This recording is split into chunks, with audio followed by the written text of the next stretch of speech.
Thank you so much for joining us. This is All Angles. I'm Dion Jacks Miller. So it's graduation season, folks, but along with the caps and the gowns and the proud parents, every year we seem to have some issue or the other.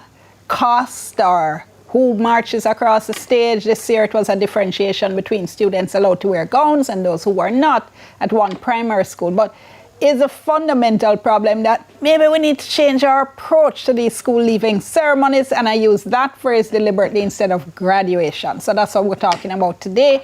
Joining us in studio, we have Stuart Jacob, who is president of the National Parent Teacher Association of Jamaica, Aniona Jones as well, president of the Jamaica Association of Principals of Secondary Schools, and Dr. Paul Smith is president of the Jamaica Psychological Association, and we thank them so much. Just before we go to them though, so the school in question is Ascot Primary, and let me just say right at the outset, the principal has apologized. He has said there was absolutely no intention of making the children feel less than or discriminating against the children, but a lot of people have been saying, how could this have happened in the first place? He did speak to me on radio earlier this week. Let's listen into a bit of that.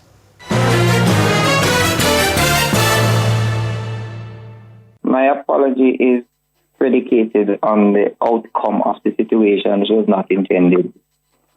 Like I said, for us, because the students in grade 6 this year, most of them are not so focused. The behavioral issues were many, and so we said to them, guys, work hard. You need to focus. And those who focus this year, you're the ones who will be wearing the gown as a means of congratulating you and make sure that you stand out. However, we said all students will have a prize giving, which we did, and everybody was rewarded at their different levels, most helpful, most disciplined for sports, for drama, for poetry, for everything. And then what should have really happened is that only the ones who would have gone into pathway 1 and 2 should have been in the transitioning exercise, because we don't call it graduation. However, some parents say, sir, we would like they want the uniform also to be a part of it. And I oblige them. And that is why we end up with 2 categories of persons marching, and then this negative spin, which was never our intention. You said you don't have a graduation ceremony, you have a transitioning ceremony. Yes. So why the wearing of graduation gowns at all? Like I said, we use it to say we would let the children who did so well, make this pathway 1 and 2 feel extra pressure on them. And like I said, they were supposed to, the prize giving was for everyone, and then it's only those children who should have been in the transition exercise. But parents were requesting that the students who will not be going be given the opportunity as well in the meeting we had. So I obliged them. Pathway 1 and 2 is to, meaning they go where? Where they're going there? Pathway 1 and 2 is as the PEP result stratifies the result. Pathway 1 meaning those students who get highly proficient, and the criteria is, it reads, the descriptor reads, those students are ready for high school with very little help. And part 2, those students who are added sufficiently a mastered primary school but will need additional help. And then you have pathway 3, which are those who have not mastered primary school at all.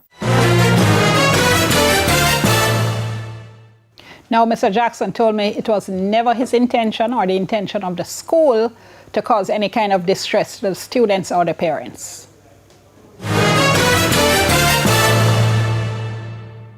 Okay, so you said that this came from the parents, this idea of the gowns, asking the students who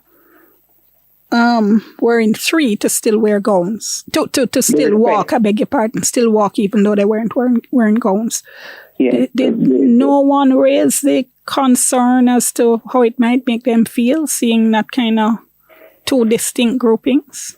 There were some parents who were saying that, sir, why didn't we just make all of them wear it? But we as a school thought that the grade 5s who are coming up, which the truth is, students in school these days, they put very little, most of them put very little interest on academics.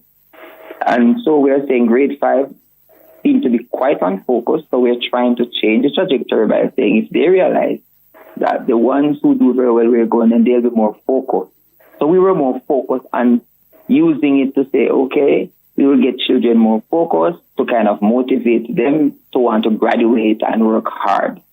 So that was the focus. I think maybe we were being myopic in the sense that we didn't look at it to see that the backlash could have been this way, because that was the farthest from our mind. We weren't using it to discriminate, because even on the day of the transitional exercise, there were students there who, even though the transitional exercise was highlighting like the top students and those who did well academically, in my report as principal, I highlighted those from sports and a different area and called all of them and said, uniform or gown, and had them take the royal walk and compliment all of them collectively.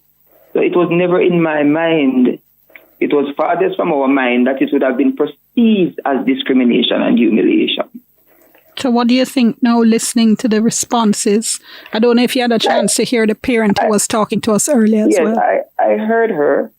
And when I spoke to the ministry official, I said to them, the only apology that I will extend in this situation is to my students if they feel any way about what happened, because that was never our intention. Okay, so we're going to go to a break. When we come back, you'll hear a couple of comments from that parent in particular, that parent that the principal mentioned, and then we'll come to our guests and get some comments. Soon come.